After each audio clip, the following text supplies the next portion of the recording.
I'm going to begin talking about Nvidia earnings, and then I'm going to talk about something very noticeable that I saw today that occurred during the day. So, Nvidia earnings, wow. A huge jump in Q2 projected earnings. I don't know what that is. I'm going to listen to the call. Their two biggest revenue streams are data center and gaming. And I don't think it's gaming, and I don't think it's necessarily data center, although maybe it is. Maybe ChatGPT is just suddenly using so many resources in terms of compute. So it's entirely possible. But, based on cloud guidance before, it wasn't so much. And this guidance was like so much above what analysts were expecting, even bullish analysts, of which there are many. So huge shout out to Nvidia. This is like a big quarter. This is a tremendous achievement. And I have covered my short. I was short the stock at a loss, and it is a lost position. That's just the way that one's unfolding. I want to get into the Fed minutes and talking about the Fed. I put a quote out or a post out of quotes I got and noticed from the Fed minutes. It seems to me that they're leaning in the hawkish direction, but I want to talk about the market reaction to the Fed minutes. The stock market didn't really seem to react very much, but it kind of did a similar reaction to the bond market. The bond market initially rallied a little bit on the initial report, and then some 30 or so minutes later, it took me roughly that amount of time to read it, bonds began to sell off again. So yields are higher today. We got some Fed speak. We got some debt ceiling situation, although I would basically cast the debt ceiling situation to nothing.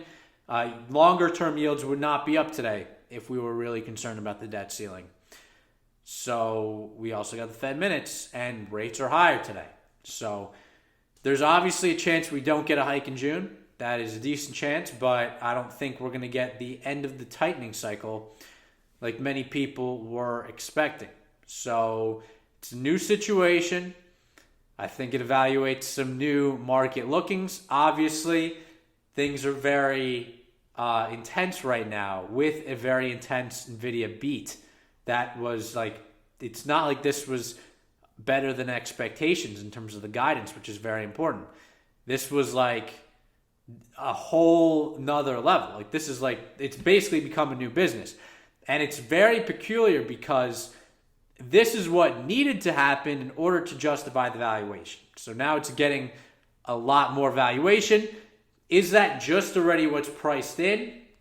Or is this a surprise to the bulls? Because honestly, it probably is a surprise to the bulls. They probably weren't expecting this so quickly. So very, very interesting situation unfolding right now. I will acknowledge that and grant that. And I'm happy to be out of the short in which I've lost money in. It has been quite an experience. So not a good one. Nvidia stock wasn't a good short, obviously. You don't want to short meme stocks or anything resembling meme stocks. So you want to short more blue chip secular names that are suffering secular pain. Like if you wanted to short Target, probably was a pretty good short. Same thing with Foot Locker. Those are more appropriate shorts. Nvidia was just a little too much greed because it could have been too easy. I wasn't short it last year, but it was too easy last year. And here they are posting a surprise. So don't get surprised. That's my read on Nvidia. I think the Fed speak is quite hawkish, and my overall read on the market, settling down from Nvidia, is what was seen in the very first line of my quote list of what was in the Fed minutes. So let's take a moment to withdraw from Nvidia earnings, because let's not forget, this is one company. It has already experienced an unprecedented run, pretty much higher than Intel was. And Intel was a very similar company, the dot-com bubble, which took 14 years to recover, to break even on. So how much of the Chat GPT, we already know it's been like the fastest growing platform of all time. How much I don't even want to get into that discussion, okay?